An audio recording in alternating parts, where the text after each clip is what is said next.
दोस्तों, जैसा कि मैंने लाइव क्वेश्चन आंसर सेशन में मैंने आपको बताया था कि हाई कोर्ट पटना के असिस्टेंट पोस्ट के लिए नोटिफिकेशन जल्द आ जाएगी और वो आ गया है। और मैंने ये भी आपसे वादा किया था कि नोटिफिकेशन आते ही मैं वीडियो बनाकर इस पर आपको दूंगा। अभी स्क्रीन पे आपको दिख रहा होगा इसका नोटिफिकेशन। और ये 6 फरवरी से स्टार्ट हो चुका है ऑनलाइन एप्लीकेशन फिल करने के लिए। लिंक इसका एक्टिवेट है और जो एक तकरीबन 1 महीने का मियाद जो है समय दिया गया है फॉर्म भरने के लिए। 7 मार्च 2023 जो है ये अंतिम तिथि है फॉर्म भरने के लिए ऑनलाइन। और अगर किसी कारणवश आप पेमेंट नहीं कर पाते तो 2 दिन एक्स्ट्रा आपको दिया गया है। अगर आप ये प्रोसेस कर लेते हैं रजिस्ट्रेशन का और फॉर्म भरने का, तो पेमेंट आप 9 मार्च तक भी कर सकते हैं। अच्छा, इसमें एक जो सबसे अहम बात है कि मैंने आपसे बोला था कि फॉर्म भरने के लास्ट डेट से 1 से 2 महीने के अंदर हाई कोर्ट इसका प्री टेस्ट करा लेगा, क्योंकि हाई कोर्ट बहुत ही प्रॉम्प्ट होता है। पिछली बार तो 3 दिन में उन्होंने रिजल्ट भी दे दिया था। तो उन्होंने इसकी डेट भी 30/4/2023 जो है टेंटेटिव डेट इन्होंने दे दी है। आप इसको टेंटेटिव ना माने, इसको आप कन्फर्म ही माने, क्योंकि हाई कोर्ट कहीं भी लैचेज नहीं करता अपने एग्जाम को कराने में। तो आप इसको कन्फर्म ही माने कि 30 अप्रैल को आपका एग्ज़ाम होने जा रहा है। उसी हिसाब से तैयारी करनी है आपको। तकरीबन 2.5 महीने का समय है, 2.5 महीने से थोड़ा ज़्यादा। और आप अगर अभी से लग जाते हैं तो पूरी तैयारी आपकी हो सकती है। मैं भी आपको पूरी मदद करूँगा।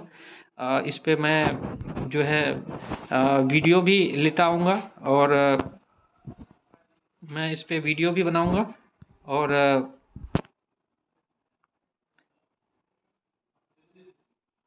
आगे जो भी मदद मेरे से बन पड़ेगी मैं पूरी मदद आपको करूँगा। अब आगे चलते हैं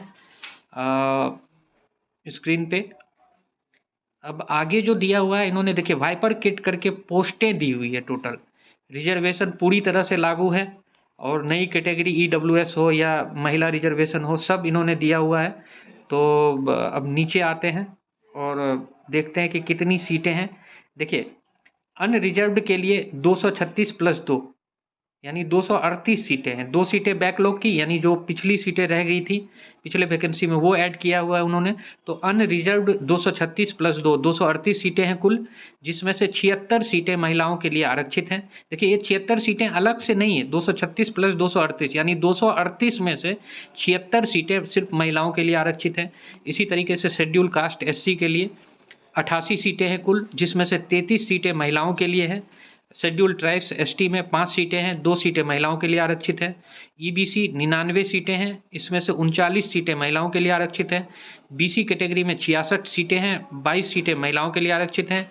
ईडब्ल्यूएस नई कैटेगरी को जो ऐड किया गया है 54 54 सीटें हैं, 17 सीटें महिलाओं के लिए आरक्षित हैं।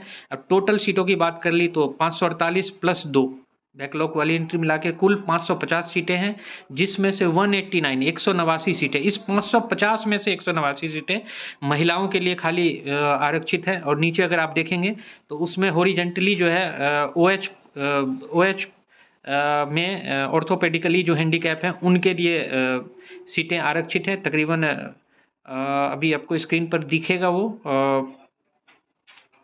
स्क्रीन पर दिखेगा।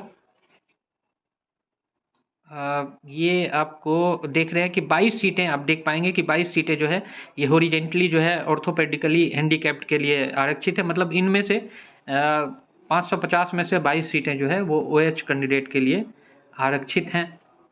अब आगे आएंगे, हम देखेंगे आगे क्या डिटेल है नोटिफिकेशन में।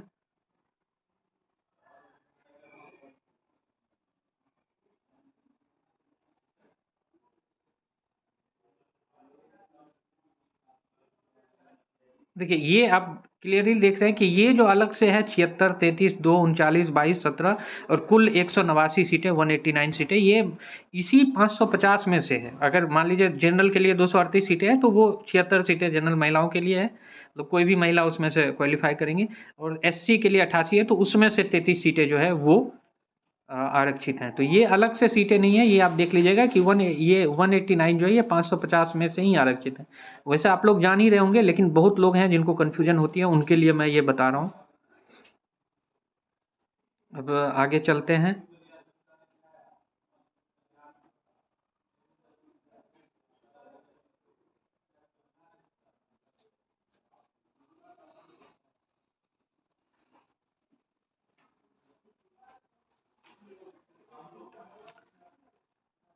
अब देखिए उसके बाद जो है एलिजिबिलिटी क्राइटेरिया, नेशनैलिटी है, राष्ट्रीयता है, ये तो सब हम भारत के नागरिक हैं ही, तो ये बस फॉर्मेलिटी के लिए जो है हम लोग इसको देख लेते हैं।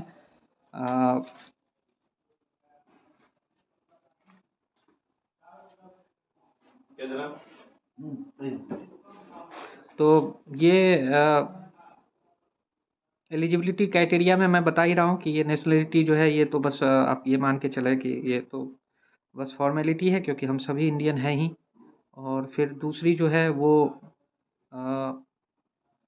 अच्छा, एक बात जो है ये देखिए इसमें क्लियरली मेंशन है कि एक कैंडिडेट को सिर्फ एक ही एप्लीकेशन डालना है। अगर आप एक से ज़्यादा डालते हैं, सबमिट करते हैं, तो फिर आपकी जो कैंडिडेचरी है वो कैंसिल भी हो सकती है। और इस बात को ध्यान रखना है कि अगर एक एक ही एप्लीकेशन एक व्यक्ति को डालना है। और देखिए number of vacancies is purely tentative in nature and the high court reserve the right to alter the same. देखिए ये तो वैसे ही लिखा रहता है डिस्क्लेमर के लिए, इसकी कोई मतलब महत्वपूर्णता नहीं है, इम्पोर्टेंस नहीं है, क्योंकि वही आपको होना है, वो जो वैकेंसीज है वो उतनी ही रहेगी। ये मान के चलिए 550 ही रहेगी, वो ऐसे ही लिखा रहता है। कोई भी जो अथॉरिटी है वो अपने डिस्क्लेमर में इसको देती है ताकि आगे कोई दिक्कत ना हो इसके लिए। और फिर आगे चलते हैं।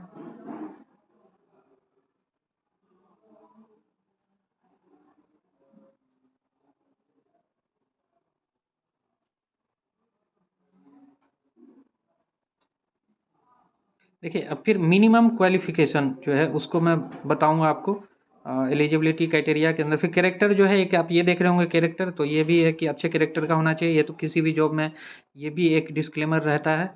और किसी भी बाकी सब तो हाँ, ये मैरिटल स्टेटस है जैसे, तो इसमें ये है कि ये भी एक तरह से डिस्क्लेमर ही है कि कोई अगर एक से ज़्यादा शादी करता है और उसकी पत्नी जीवित है, अगर जीवित रहते हुए अगर करता है बिना इसके, तो वो पर्सन इसमें अप्लाई नहीं कर सकता। सेम महिला के लिए भी है कि अगर एक पुरुष के रहते दूसरी शादी करती है तो फिर वो माना नहीं जाएगा। हाँ, एज लिमिट जो है वो देख लीजिए कि 18 ईयर्स कम से कम होना चाहिए, मिनिमम एज जो है 18 ईयर्स होना चाहिए। और जो मैक्सिमम है, देखिए अलग अलग कैटेगरी में है, इसको मैं बाइफरकेट करके बता रहा हूँ क्योंकि इसमें बहुत सारी क्वेरीज रहती है इस बाबत, तो ये मैं बता रहा हूँ। देखिए कोई भी मेल जो अनरिजर्व्ड या ईडब्ल्यूएस कैटेगरी से बिलोंग करता है, इन दो कैटेगरी से बिलोंग करने वाले अनरिजर्व्ड जनरल जिसको कहा जाता है और ईडब्ल्यूएस, इस कैटेगरी के जो मेल हैं उनके लिए 37 ईयर्स एज क्राइटेरिया है। और जो अनरिजर्व्ड ईडब्ल्यूएस हैं इनकी जो फीमेल है यानी जनरल महिलाएं और ईडब्ल्यूएस महिलाएं, जो बाहर की महिलाएं अप्लाई करेगी बिहार से बाहर की, उनको भी अनरिजर्व्ड माना जाएगा, तो उनके लिए भी 40 ईयर्स है। और बीसी और ईबीसी के महिला पुरुष दोनों के लिए 40 ईयर्स है। एससी एसटी के लिए महिला और पुरुष दोनों के लिए 42 ईयर्स है। और ऑर्थोपेडिकली जो हैंडीकैप हैं उनके लिए 47 ईयर्स है। तो ये एज क्राइटेरिया है जो मैं बता रहा हूँ। अब आते हैं मिनिमम क्वालिफिकेशन पर। तो जो मिनिमम क्वालिफिकेशन है वो है कि आपका एक तो है कि ग्रेजुएशन होना किसी भी डिसिप्लिन से, यानी किसी भी संकाय से जो है किसी भी संकाय में रिकॉग्नाइज्ड यूनिवर्सिटी या इंस्टीट्यूट जो है उससे आपको बैचलर डिग्री यानी ग्रेजुएशन की डिग्री होनी चाहिए आपके पास, ये इंपॉर्टेंट है। और दूसरा कि डिप्लोमा या सर्टिफिकेट जो है कंप्यूटर में वो 6 महीने का होना चाहिए कम से कम, ज़्यादा है तो और भी बेहतर है, किसी रिकॉग्नाइज्ड इंस्टीट्यूशन से। अब देखिए ये बहुत महत्वपूर्ण है कि ये सारी दोनों जो आपकी सर्टिफिकेट है वो 1 जनवरी 2023 तक मतलब ये जारी हो जाना चाहिए। मतलब अगर ये है कि आप ग्रेजुएशन कर रहे हैं और अभी आपने एग्ज़ाम दिया हुआ है तो आप इसके लिए एलिजिबल नहीं है। और ऐसे ही कंप्यूटर का जो सर्टिफिकेट है वो भी 1 जनवरी 2023 से पहले का निर्गत होना चाहिए। ये आपका मिनिमम क्वालिफिकेशन है, एजुकेशनल क्वालिफिकेशन। और फिर रिजर्वेशन का परसेंटेज दिया हुआ है जो बाइफरकेट करके मैंने सीटें ही बता दी है। तो और जो ये प्रीफरेंशियल क्वालिफिकेशन है ये ऐसे ही है, इसका तो कोई ये एनसीसी वाला कैडेट वाला होता है जो कहीं भी होता है, इसको इसके कोई महत्वपूर्ण भूमिका नहीं है। इसको इसको जो है हम लोग छोड़ देते हैं, इस पे चर्चा करना ज़्यादा उचित नहीं है। अब देखिए वुमेन कैंडिडेट के लिए उन्होंने क्लियरली मेंशन किया है 35% रिजर्वेशन है। Syllabus and scheme of examination ये आगे आएगा, मैं इसको डिटेल में बताऊंगा आपको, अभी आगे वीडियो में वो आएगा लास्ट। देखिए दूसरी जो बात है वो है अ, कि अगर आपको रिजर्वेशन चाहिए तो आपको डोमिसाइल होना चाहिए, बिहार सरकार के अधिकारी द्वारा निर्गत जो है डोमिसाइल आपके पास होना चाहिए। अगर आप रिजर्वेशन का फ़ायदा लेना चाहते हैं किसी भी कैटेगरी में, तो बिहार का आपको परमानेंट एड्रेस बिहार का होना चाहिए, यानी कि आप बिहार के स्थायी निवासी हैं। इसकी आपको इसके लिए डोमिसाइल प्रस्तुत करना पड़ेगा। अगर नहीं कर पाएंगे तो फिर आपको जनरल ट्रीट किया जाएगा, जनरल कैंडिडेट। तो ये थोड़ा सा आप ध्यान दे दीजिएगा कि अगर डोमिसाइल है तो ठीक है, नहीं तो फिर उसको आप बनवा लीजिए जल्द से जल्द। देखिए मोड ऑफ सिलेक्शन जैसा देख रहे हैं, मैंने आपको वीडियो में भी बताया था कि पहले हुआ था प्री, मेंस और इंटरव्यू, और इस बार कंप्यूटर प्रोफिशिएंसी टेस्ट हो सकता है, ये मैंने आपको वीडियो में पहले बताया हुआ था, और उन्हीं को उन्होंने ऐड किया है। अब ये 4 चरण में होगा, पहले प्री टेस्ट होगा, फिर रिटन होगा, उसके बाद कंप्यूटर प्रोफिशिएंसी टेस्ट, वो क्वालिफाइंग नेचर का होगा खाली, यानी सिर्फ आपको क्वालिफाई करना है, और उसके बाद इंटरव्यू। देखिए जो मिनिमम क्वालिफाइंग स्टैंडर्ड है ये चारों चरण में सिर्फ कंप्यूटर प्रोफिशिएंसी टेस्ट को छोड़ दे तो 40% है। इंटरव्यू में 30% रखा गया है, यानी मैं आपको एक एक करके बाइफरकेट करके बता रहा हूँ कि प्री में आपको 100 नंबर का होगा, कोई निगेटिव मार्किंग नहीं होगी, उसमें आपको 40 नंबर मिनिमम लाना है। रिटन 100 नंबर का होगा, 60 नंबर इंग्लिश, 40 नंबर हिंदी, उसमें आपको अलग अलग जो है 40-40% लाना पड़ेगा। कंप्यूटर प्रोफिशिएंसी टेस्ट सिर्फ क्वालिफाइंग है, क्वालिफाई करना पड़ेगा, और इंटरव्यू में आपको 3 नंबर मिनिमम लाना पड़ेगा। तो ये मैं आपको बता रहा हूँ। अब ये देखिए सिर्फ क्वालिफाइंग नेचर है, अब क्वालिफाइंग नेचर है 40% और 30% इंटरव्यू में, लेकिन जो आपका मेरिट लिस्ट बनेगी वो तो काफ़ी हाई जाएगी, तो इसको आपको ध्यान देना नहीं है। Syllabus and scheme of examination ये भी मैं आपको बता दूंगा। हाँ अब फीस की बात है, देखिए फीस पहले से भी ज़्यादा रखी गई है। Unreserve BC EBC EWS candidate, इनके कैंडिडेट को 1200 रुपये जमा करना पड़ेगा फीस के तौर पर, और एससी एसटी ओएच कैंडिडेट जो है उनको 600 रुपये देना पड़ेगा। तो इस बार थोड़ी सी फीस ज़्यादा है, तो अगर आप फॉर्म भर रहे हैं तो आपको थोड़ा ध्यान देना पड़ेगा कि आपकी तैयारी है तो आप भरिए, नहीं तो फिर 1200 रुपये बर्बाद करने का कोई मतलब नहीं बनता है। तो ये तो एग्जामिनेशन फ़ी की बात हो गई, और ये रिफंडेबल भी नहीं है, अगर आपने एक बार भर दिया तो आपको फिर ये रिफंड भी नहीं होने वाला है, इसलिए सोच समझ के आप फॉर्म भरेंगे, और जो है ना ही आपकी रिक्वेस्ट को लिया जाएगा, रिफंड के रिक्वेस्ट को, तो आप सोच समझ के भरें। अच्छा फिर आते हैं सेंटर ऑफ एग्जामिनेशन। इस बार जो है 15 शहरों में सेंटर रखा गया है बिहार के, वो एनेक्जर 2 है जो आगे दिया गया है, वो मैं आपको दिखा दूंगा पीडीएफ के आगे, पीडीएफ में और वीडियो में। और ये देखिए इसमें से क्या है कि 3 चॉइस आपको देना पड़ेगा प्रेफरेंस के हिसाब से, और फिर वही आपके सेंटर्स उनमें से एक सेंटर आपको दिया जाएगा। ध्यान देने वाली बात ये है कि ध्यान देने वाली बात ये है कि जो है आपको आपके किसी भी चॉइस को वो नहीं लिया जाएगा, उसको चेंज करने के चॉइस को नहीं लिया जाएगा, तो सोच समझ के आप अपना प्रेफरेंस देंगे। ये आपके उसकी बात हो गई सेंटर ऑफ एग्जामिनेशन की, कि आपको 3 चॉइसेस देने हैं, और उस 15 में से एनेक्जर 2 जो है, और आपकी रिक्वेस्ट को नहीं लिया जाएगा चेंज करने के रिक्वेस्ट को, ये आपकी है, और इसको ध्यान रखेंगे आप, और इस चीज़ को ध्यान से भरेंगे आप। उसके बाद फिर आगे वीडियो में आगे चलते हैं। देखिए ये यही बात है प्रोसीजर ऑफ अपॉइंटमेंट में, कि जो टेंटेटिव है एग्ज़ाम डेट ऑफ एग्जामिनेशन, लेकिन आप कंफर्म ही माने, ये मैं आपको फिर से बोलूँगा कि 30 अप्रैल ही आप उसको माने, और जो है और ये हाई कोर्ट अपने पास रिजर्व रख रहा है राइट टू कभी भी वो सिलेक्शन प्रोसीजर या स्कीम ऑफ एग्जामिनेशन को बदल सकता है, लेकिन अगर उन्होंने दे दिया तो हाई कोर्ट ऐसी संस्थान है जो इतनी प्रॉम्प्ट है कि अगर उन्होंने दे दिया तो फिर दे दिया, उसमें चेंज होने की कोई बात है नहीं। तो आप इसको फाइनल ही समझें, वो सिर्फ डिस्क्लेमर होता है जो वो इसलिए देते हैं ताकि आगे कोई विवाद ना हो, वो अपने अगर कुछ भी हो तो वो उसको चेंज कर सके, इसलिए देते हैं, लेकिन ऐसा होता नहीं है।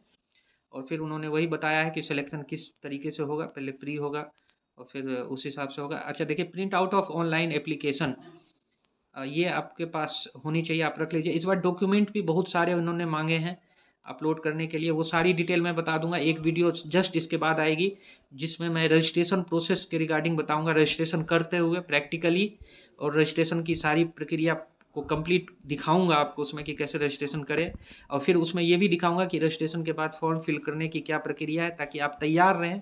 और फिर मैं आपको उसका फॉर्म फिल करके भी दिखाऊंगा, और फिर पेमेंट ऑप्शन भी दिखाऊंगा। वो फिर एक नेक्स्ट वीडियो में बना दूंगा, ताकि आप तैयार रहें और उसको भी आप फॉर्म फिल कर सकें अच्छे से। देखिए, बहुत सारे लोग होंगे जो कहेंगे कि क्या मतलब बनता है रजिस्ट्रेशन प्रक्रिया दिखाने का या फॉर्म फिल करने का। तो देखिए, आप होशियार हैं, आप टेक्निकली साउंड हैं, तो आप ये समझ सकते हैं कि आप ये कर लेंगे। लेकिन बहुत सारे लोग ऐसे हैं जो कि टेक्निकली साउंड नहीं है, उनको उनके लिए मैं ये वीडियो बना रहा हूँ, उनके समझने के लिए ये वीडियो बना रहा हूँ। तो हर आदमी का अपना एक होता है, कुछ लोग टेक्निकल साउंड होते हैं, कुछ नहीं होते हैं, तो उनके काम के लिए मैं ये बता रहा हूँ। देखिए, ये एनेक्जर 1 है जिसमें सिलेबस दिया गया है। जनरल अवेयरनेस के 25 नंबर हैं। जनरल अवेयरनेस यानी जीके, जो आम बोलचाल की भाषा में आप जीके बोलते हैं, वो है।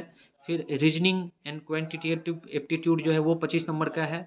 फिर जनरल इंग्लिश 25 नंबर का है। जनरल हिंदी 15 नंबर का है। और नए, देखिए मैंने आपको बताया था जैसे कि सिस्टम ऑफिसर्स को मैं लेके आया था रवि जी को, जिन्होंने बताया था कि कंप्यूटर के क्वेश्चन इस बार ऐड हो सकते हैं, और उन्होंने ऐड किए हैं। कंप्यूटर अवेयरनेस के 10 क्वेश्चन हैं और कुल 100 नंबर का है, जिसमें मिनिमम क्वालिफाइंग मार्क्स 40 है, जिसकी कोई वैल्यू नहीं है क्योंकि कट ऑफ तो ऊपर जाएगा। 2 घंटे का वो है, वो आप देख ही रहे हैं। और फिर रिटन टेस्ट है 60 नंबर के इंग्लिश का और 40 नंबर के हिंदी का। उसमें भी 40% उन्होंने मिनिमम क्वालिफाइंग मार्क्स रखे हैं, जिसका कोई मतलब नहीं है। ये भी 100 नंबर का है और 3 घंटे का ये है। मतलब नहीं है कि मेरे कहने का मतलब ये है कि अगर वो आप सिर्फ क्वालिफाइंग मान रहे हैं तो वो फिर तो मेरिट तो बहुत ऊपर जाएगी, तो आपको उससे कोई फ़ायदा होने वाला नहीं है, ये मैं कह रहा हूँ। कंप्यूटर प्रोफिशिएंसी टेस्ट है, वो क्वालिफाइंग इन नेचर है, यानी बस सिर्फ आपको मिनिमम क्वालिफाई करना है उसमें, उसके मार्क्स नहीं जुड़ने वाले हैं। इंटरव्यू है 10 नंबर का, जिसमें 3 नंबर आपको जो है वो आपके मिनिमम क्वालिफाइंग है, वो आपको 3 नंबर तो लाना ही पड़ेगा 30%, नहीं तो आप डिसक्वालीफाई हो जाएंगे। सारे प्रोसेस से ही फ़ायदा नहीं होगा आपको, आपको डिसक्वालीफाई कर दिया जाएगा लास्ट में। तो 10 में से 3 नंबर लाना है, और 10 में से 3 नंबर लाते हुए ये आपके जो ये मेंस जो है रिटर्न 100 नंबर का और इंटरव्यू 10 नंबर का, यानी ये 110 नंबर जो है इस पे मेरिट बनेगी, और आपका फाइनल सिलेक्शन इन्हीं 110 नंबर के पे होगा कि इनमें से जितनी कट ऑफ जाएगी 110 में से उसमें से होगा। तो ये तो हो गई आपकी जो एग्जामिनेशन का जो पैटर्न है और उसका क्या क्या सिलेबस है, वो इसकी डिटेल वीडियो मैं बाद में बना दूंगा आपको। और फिलहाल मैं बस आपको एक जिस्ट बता रहा हूँ कि क्या है, और उसके बाद सारे जो भी टेस्ट होने हैं उनका सिलेबस उन्होंने दिया हुआ है बाइफरकेट करके कि कहाँ से क्वेश्चन आएंगे, इस पर भी मैं डिटेल वीडियो बनाऊंगा, उसी में इसको भी इंक्लूड कर दूंगा। अभी मैं इसलिए नहीं बता रहा हूँ क्योंकि मेरा मकसद अभी सिर्फ यही है कि आप एक उसको समझ लें, नोटिफिकेशन को और सिलेबस, और उसको आप मैं डिटेल में बताऊंगा आपको। और इसके बाद जो है देखिए इंटरव्यू का है, सारी चीज़ें मैं बता ही रहा हूँ कि इसके बाद मैं आपको बताऊंगा डिटेल में सिलेबस, और उसका एक वीडियो बना दूंगा मैं। अब देखिए, ये शुरुआत है, पीडीएफ अब आती रहेगी। मैं बस ये एक तरीके से समझिए कि पहला पीडीएफ है जो मैं आपको बता रहा हूँ। अब इसी तरीके से मैं आपको पढ़ाता भी रहूँगा बढ़िया तरीके से, और बोर्ड पे भी पढ़ाऊँगा, और सारे सिलेबस के हिसाब से मैं आपको क्वेश्चन आंसर भी प्रोवाइड कराऊँगा। मैंने पहले ही बताया कि नया सेटअप है, इसलिए थोड़ी सी मेहनत हो रही है। देखिए, ये एनेक्जर 2 है, जिसमें मैंने बताया था कि 15 शहरों में आपको चुनाव करना है, 3 सेंटरों का प्रेफरेंस के हिसाब से, पहले कौन सा फिर कौन सा और फिर कौन सा, जहाँ पे आपको अपनी एग्ज़ाम देने के लिए सेंटर चाहिए। तो उसके लिए तो ये आप थोड़ा सा ध्यान से भरिएगा, क्योंकि आपके लिए आसानी रहेगी अगर आप अपने चॉइस के प्रेफरेंस के हिसाब से आप अपने चॉइस के सेंटर चाहते हैं, तो उसके लिए ये है, ये आपको देना ही पड़ेगा। उसके बाद फॉर्म भरने के लिए जो इंस्ट्रक्शन है वो है, ये भी साइट पे डिटेल में है ही। बस इतना ही इसको रखते हैं, और जो है नेक्स्ट वीडियो